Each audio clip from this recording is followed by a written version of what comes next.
도니만입니다. 오늘은 어저께 이재명 정부 세 번째 부동산 안정화 정책을 발표를 했는데요. 그거에 대해서 한번 알아보도록 하겠습니다. 일단 먼저 주요 키워드에 대해서 먼저 지금 어저께 발표한 부동산 주택시장 안정화 대책은 주 키워드가 뭐냐면 여기 조정 대상 지역이랑 투기 가율 지역을 출가를 지정을 했는데요. 서울 전체고 경기도의 12곳이에요. 광명시, 과천, 안양, 동안, 의왕, 하남, 성남 수정, 성남 중원, 성남 분당, 용인 수지, 수원 장안, 수원 팔달, 수원 영통 이렇게 12곳을 지정했는데요. 토지거래 허가 구역도 추가를 지정을 했습니다. 여기에 따라서 이게 지정된 데에는 금융 규제를 강화한다는 내용인데 이재명 정부에서는 특징이 뭐냐면 대출을 막겠다는 거거든요. 대출을 규제해서 통화량을 줄여서 부동산 가격이랑 물가를 안정하겠다는 그게 주된 기조고요. 이제 2주택자, 다주택자에 대한 수요를 차단하겠다는 게 두 가지 골자로 메인 골자로 만들어지는 정책인 것 같아요.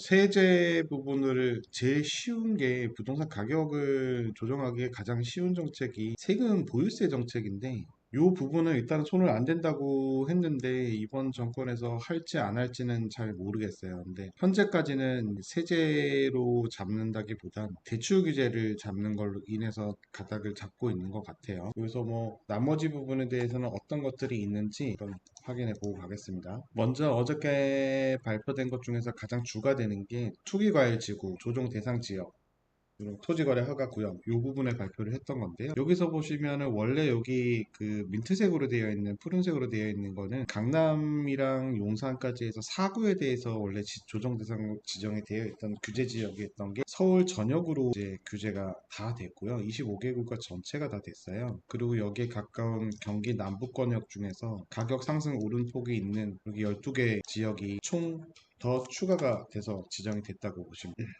이제 보시면 여기에 효과가 어떤 거 있는지 봐야 되는데 하나하나 알려드릴 텐데 가장 큰 게 대출이고요. 그 다음에는 이제 가장 큰 부분이 대출입니다. 취득세 부분도 규제 지역 안에 취득세 부분이라든가 이런 것들도 나오긴 했는데 이것보다는 대출을 막아서 시장의 통화량을 줄이겠다는 게 기본적인 내용인 것 같아요. 그럼 하나하나 보도록 할게요. 이제 주택 구입 목적의 주택담보대출 규제 지역에 있는 곳에서는 무주택자는 처분조건부 무주택자도 마찬가지로 이제 LTV가 40, 유주택자는 0빵 이게 627주택에도 나왔는데 아직까지는 시행이 안 되고 있었다고 보면은 이제 적극적으로 시행을 반영한다는 내용이라고 보시면 되세요. LTV라는 게 집값이 100원이면 이게 100이라고 하면 여기서 예전에는 일반적으로는 70%까지 나오기 때문에 70까지 담보 대출을 은행에서 받을 수 있었다면 지금은 요 규제 지역으로 다 지정한 데는 40까지밖에 못 받으니까 10억짜리 집 같은 경우는 예전에는 7억을 받았다 그러면 현재부터는 오늘부터죠. 이제 지정에 다 된 부분이 시행이 됐으니까 4억까지밖에 못 받아서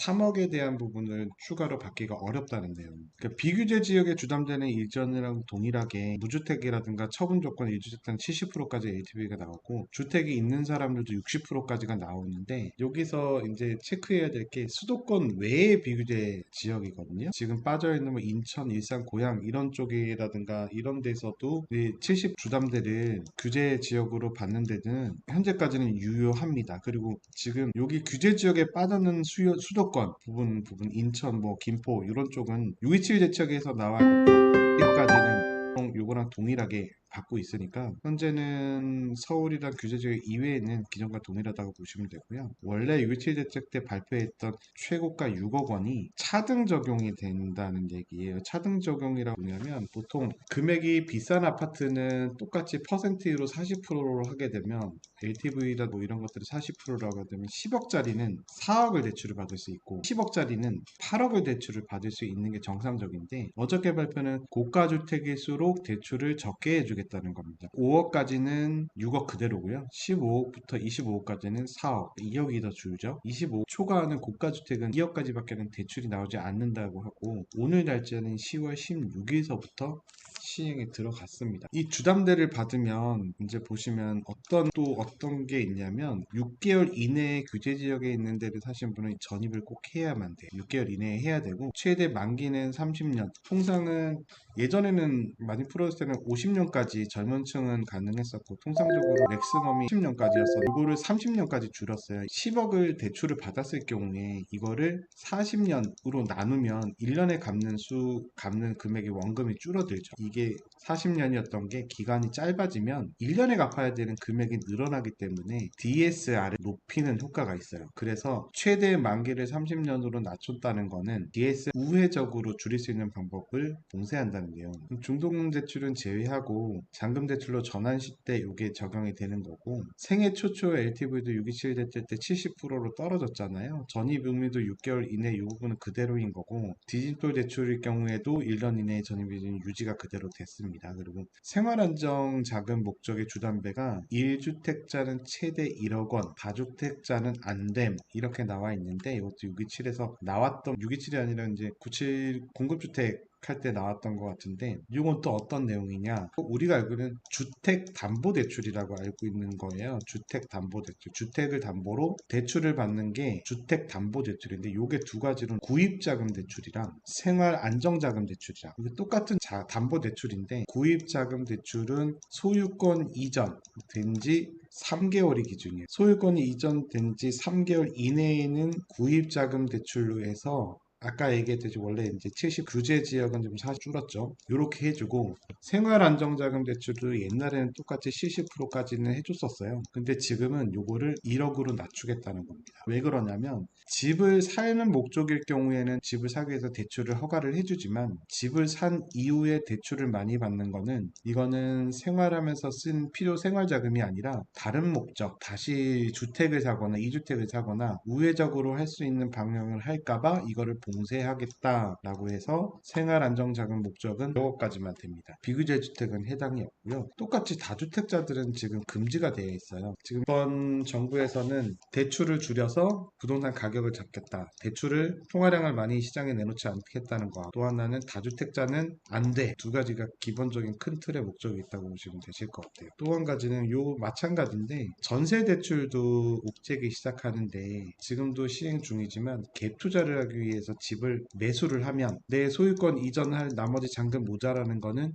전세를 사는 사람을 받아서 이 전세 보증금으로 70% 정도를 전세 보증금으로 받고, 나머지 내 돈 프로만 넣고 소유권을 이전을 했었어요. 예전 같은 전세자금 대출이 지금처럼 많이 이제 시장에 알려지지 않았거나 은행에서 하지 않았을 때는 자기 자본을 넣기 때문에 대출을 받지 않으면 뭐 갭투자 이런 거 아무 상관이 없는데, 들어올 세입자가 요새는 전세를 들어와 자기 돈을 다 내는 게 아니라 전세자금 대출을 받아서 하기 때문에, 소유권이 이전하는 사람에 들어온 것은 전세자금 대출이 안 됩니다. 그래서 갭 투자를 하시는 분들을 좀 막으려고 하고 있고요. 물론 이거 뭐 전세자가 난 대출 안 받고 내 돈 주고 들어갈 거야 하는 경우에는 해당 사항이 없겠죠. 그리고 전세 대출 보증 비율도 프로로 강화했다. 이게 뭐냐면, 예전에는 전세금 반환 보증 보험이라든가 이런 보증 비용이, 내 전세 집값이 100이라고 하면 여기에서 80 정도를 전세금으로 들어오면, 실질적으로는 요 주택 가격 이내로 들어오면, 전세가가 집값 이내로 들어오면 보증보험을 해줬었어요. 그리고 여기에 대한 보증보험 금액에 예전에는 100%까지 반환을 해줬었죠. 근데 지금은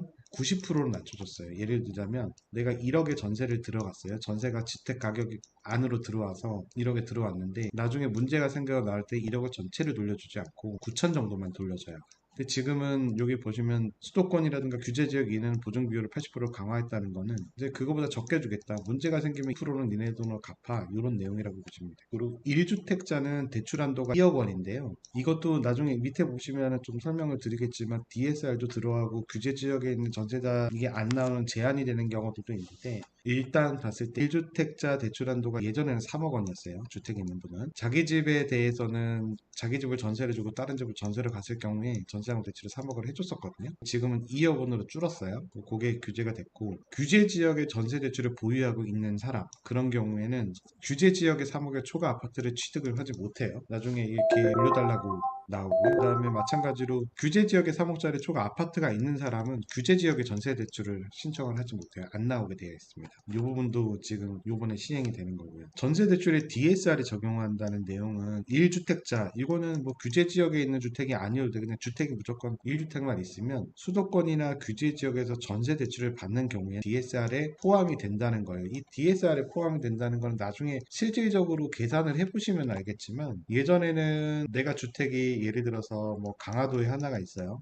비규제 지역에. 근데 서울의 강서구에 대출을 얻어야 되는데 이게 전세가가 6억이에요. 6억에 들어오면 예전에는 그냥 요거에 적용이 안 됐어요. 왜냐하면 전세자금 대출은 이자만 납부를 하거든요. 이자만 납부를 해서 6억의 전체 10%까지는 대출을 해줬기 때문에 4억 8천까지가 대출이 나왔었고, 이거는 DSR 규제 없이 나왔었는데 이게 지금은 DSR 규제, 이게 스트레스 DSR에 들어가요. 적용이 돼요. 이따 설명드렸지만 스트레스 DSR은 지금 금리가 10% 계산일 때 DSR 산정은 더하기로 해가지고 7% 계산을 해서 대출 받을 수 있는 한도를 줄인다는 내용이거든요. 이게 들어가게 되면 이 4억 8천 대출을 연봉 5천짜리가 못 들어가요. 그러니까 전세도 마찬가지로 DSR 규제를 막겠다. 이 부분은 아까 전에 말씀드렸던 부동산 집값을 잡는 가장 큰 이유가 시장의 통화량이거든요. 이 통화량 부분을 줄이겠다는 거기 때문에 확고한 의지가 있다고 보여집니다. 그리고 이제 실소유자라든가 실거주자인 1주택자가 아닌 사람들한테는 이게 적용이 되지 않으니까, 주택에 있는 분들은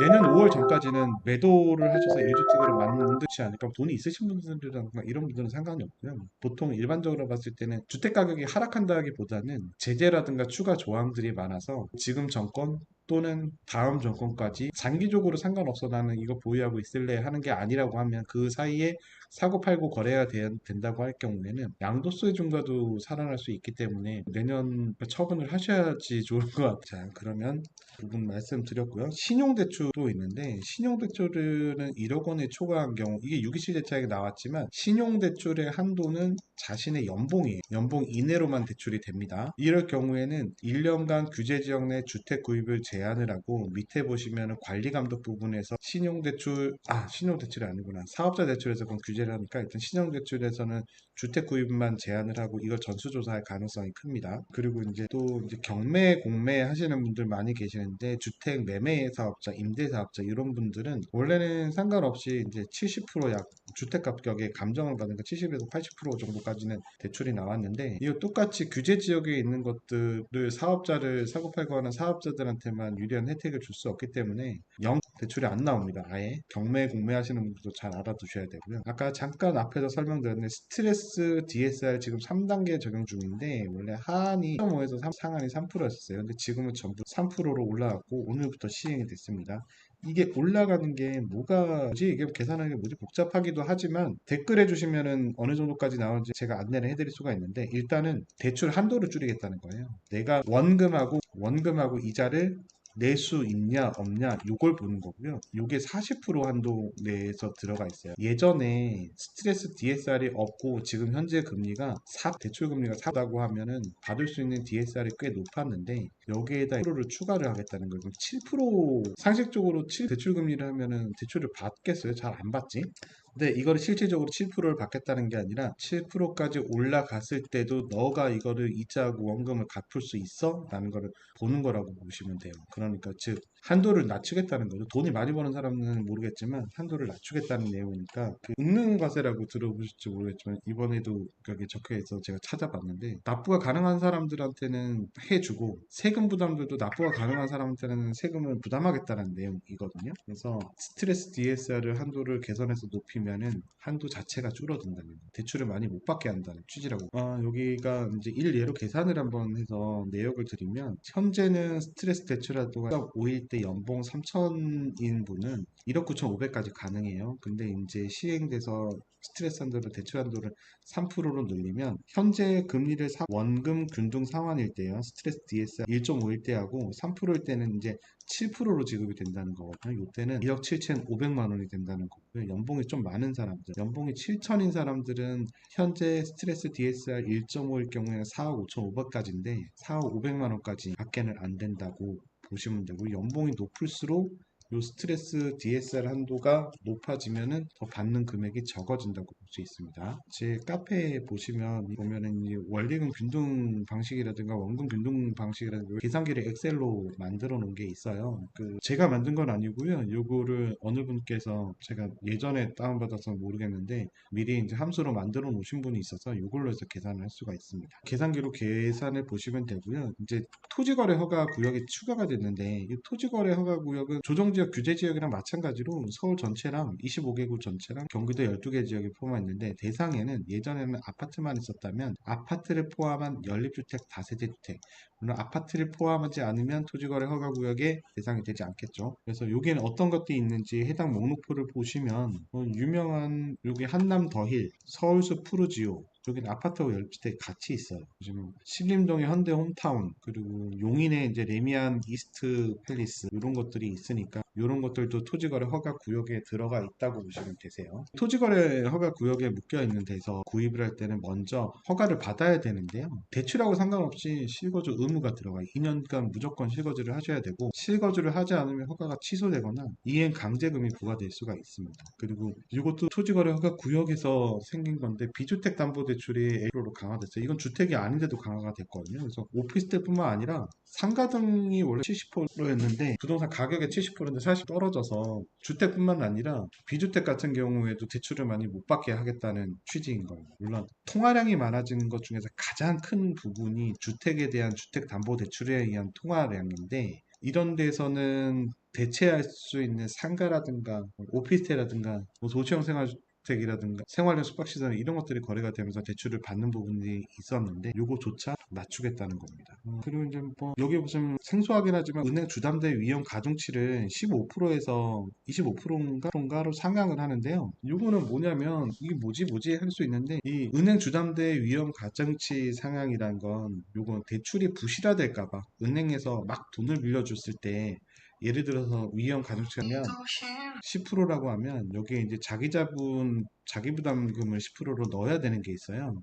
이게 높아지면 은행에서는 더 많은 금액을 이제 자기 자본 부담금으로 넣어야 되니까 이걸로 인해서 대출이 나가는 금액이 은행에서 나가는 금액이 70%를 내놨다 그러면 이제 이거는 더 적게 보유하고 있어야 되는 금액들이 있기 때문에 은행에 대출 나가는 금액이 작아진다는 거고 보통 이게 보면 0점 상승할 때마다 금리가 0.1로 상승을 하니까 가중치가 상향되면 은행 금리도 높아지고 금리가 높아지면 DSR도 높아지고 하기 때문에 총 금리도 높아지고 대출 한도도 줄어든다는 내용. 세제 혜택은 손을 대지 않을 줄 알았었는데 규제 지역에 있는 다주택자 취득세 중간을 하는데요. 이게 지금 예전에 한번 문재인 정부 때 나왔었는데 2주택자는 취득세 3주택 이상은 12%인데 현재는 보시면 비조정 지역은 2주택까지는 일반 취득세 감면세율이 1에서 3%이고 비조정 지역에서 3주택부터 4주택부터 12%인데 조정 지역에서는 이거를 이제 시행한다는 내용. 여기 보면 양도세, 비과세 조건도 그냥 2년만 보유만 하면 됐었는데 지금은 이제 거주 여건까지 들어간다고 보시면 되세요. 그래야지 비과세가 1주택자도 비과세가 되고 양도세 중간은 이게 굉장히 높아요. 이게 문재인 정부 때 나왔던 건데 2주택자가 기본 세율에다가 최고 세율이 48%까지 있나? 그러니까 이거는 세금만이에요. 지방세 빼고 48%까지 있나 그러는데 여기서 1%를 더하면 거의 70가까이 되는 거고 3주택 이상자는 80% 가까이 되는 거거든요. 여기다 지방세 10%를 더하면은 70, 88% 이러다 보니까 거의 차액이 다주택자는 팔지 못하게 될 거예요. 근데 이게 사실은 26년까지가 끝나니까 요때는 16년 5월 9일 이후 10일서부터는 요게 끝나고 살아날 가능성이 되게 높아요. 올해 5월까지는 꼭 내년 5월까지는 꼭 하셔야 되실 것 같으세요. 개인적인 생각입니다. 더 유예가 될 수도 있고요. 뭐 나머지 부분은 뭐 전매라든가 정비 사업 이런 것들은 크게 중요한 게 아니니까 한번 여기 나와 있는 지정 효과를 한번 보시면 될 것 같으세요. 지금 가장 중요한 거는 규제 지역이 늘어나고 그에 따른 대출을 억제해요. 시장에 나와 있는 통화량을 줄여서 부동산 가격 상승이라든가 물가 상승을 잡겠다는 건데 어느 정도는 좀 일리가 있다고 보여지고요. 어느 정도 시장에 많이 반영이 될 것 같아요. 물론 지금 여기 위에 보시면 보면 여기 나와 있는 기존 지역 외쪽으로 풍선 효과가 일어날 수 있느냐라는 부분들도 있는데 지금 고양이라든가 인천, 김포, 부천 뭐 이런 데들이 시흥 이런 데 아직 살아 있는데 광주라든가 이런 데 남양주 이런 데들이 살아 있는데 이 부분은 현재까지도 거래량이 없었기 때문에 여기서 분산되어서 나오기는 어렵고요. 누구나 아시겠지만 이거를 했다 그래서 서울에 있는 집값이 그러니까 조정은 될 수 있어도 떨어지진 않아요. 이 사람들이 돈이 있는 사람들이 강남 사구라든가 송파 이런 사람들이 돈이 없어서 대출을 받는 건 아니거든요. 부모 찬스를 쓸 수도 있어요. 증여 부분을 법인으로 돌릴 수도 있고 증여로 돌릴 수도 있기 때문에 통화량이 많아지면은 부동산 가격이나 물가는 당연히 상승하게 되어 있는데 통화량을 여기서 줄이겠다는 취지이기 때문에 실질적으로는 키 맞춤이 될 가능성도 좀 있고요. 외부로 나올 키 맞춤이 될 수 있는 가능성도 있는데 강서라든가 은평이라든가 도봉 뭐 이런 쪽에서는 크게 거래가 되지는 않았던 부분이 있기 때문에 올 상승할 폭이 않았던 부분이 있기 때문에 여기서 빠져나온 사람 수요가 이쪽으로 와야 되는데 이분들이 갑자기 규제 지역 밖으로 빠져서 움직일 가능성은 많이 희박해 보이는데 시간을 갖고 보면은 어느 정도는 시장이 안정화되지 않을까라고도 생각이 듭니다. 오늘은 이재명 정부의 세 번째 부동산 정책에 대해서 자세히 알아봤고요. 궁금하신 점 있으면 댓글로 남겨주세요. 감사합니다.